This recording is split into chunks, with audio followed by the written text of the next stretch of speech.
బులెటిన్లకు details చూస్తే సింగరేణి సంస్థలోని 41,000 మంది శాశ్వత ఉద్యోగులకు మొత్తంగా 819 కోట్ల రూపాయలు బోనస్గా పంపిణీ చేస్తున్నామని సీఎం రేవంత్ రెడ్డి అన్నారు. 30,000 మంది కాంట్రాక్టు ఉద్యోగులకు 5,500 రూపాయలు చొప్పున అందజేస్తున్నామన్నారు.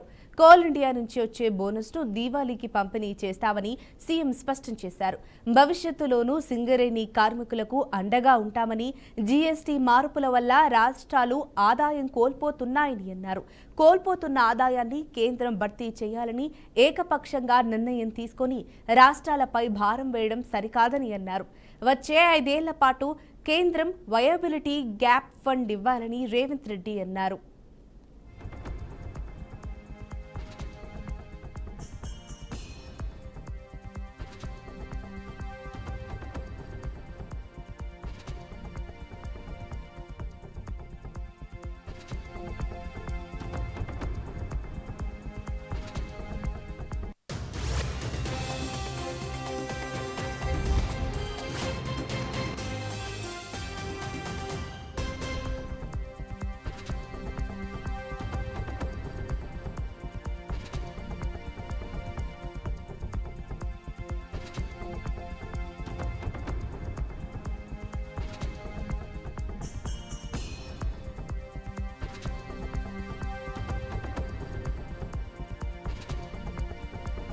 సింగరేణి సంస్థలోని 41,000 మంది శాశ్వత ఉద్యోగులకు మొత్తంగా 819 కోట్ల రూపాయలు బోనస్గా పంపిణీ చేస్తున్నామని సీఎం రేవంత్ రెడ్డి అన్నారు.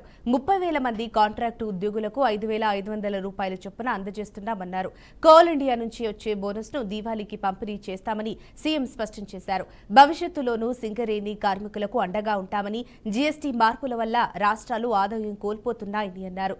కోల్పోతున్న ఆదాయాన్ని కేంద్రం భర్తీ చేయాలని ఏకపక్షంగా నిర్ణయం తీసుకొని రాష్ట్రాలపై భారం వేయడం సరికాదని అన్నారు.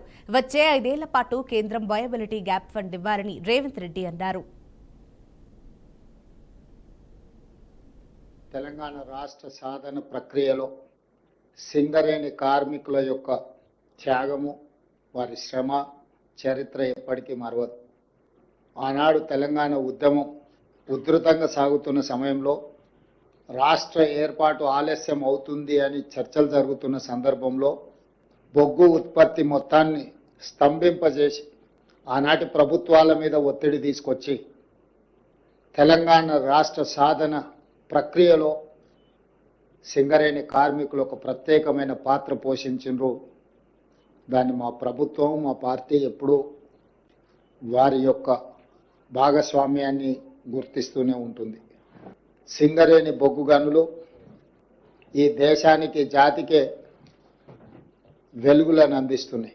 సింగరేణి కార్మికుల యొక్క శ్రమ, మీరు ఉత్పత్తి చేసిన బొగ్గు ఈనాడు దేశానికి వెలుగులు ఇవ్వడమే కాదు, ఈనాడు పరిశ్రమలను నడిపించి ఆ పరిశ్రమలను లాభసాటి బాటలో నడిపించడంలో కూడా సింగరేణి కార్మికులు ప్రత్యేకమైన పాత్ర పోషిస్తున్నారు. అత్యంత కీలక పాత్ర పోషిస్తున్న కార్మికులకు ఆ సంస్థకు వచ్చిన లాభాలలో భాగస్వాములను చేయాలని, వాళ్ళకు వాటాలు పంచాలని, ఒకనాడు సింగరేణి సంస్థ నష్టాలలో కూరుకుపోయి మూతపడుతుంది అనుకున్న సందర్భంలో కాకా వెంకటస్వామి గారు కేంద్ర ప్రభుత్వంతో సంప్రదించి ఆనాడు ఈ సంస్థను ఆదుకోవడానికి అవసరమైన చర్యలన్నిటిని కూడా చేపట్టింది. మనందరికీ తెలుసు, తెలంగాణ రాష్ట్ర సాధన ప్రక్రియలో సింగరేణి కార్మికుల యొక్క త్యాగము, వారి శ్రమ, చరిత్ర ఎప్పటికీ మరవదు.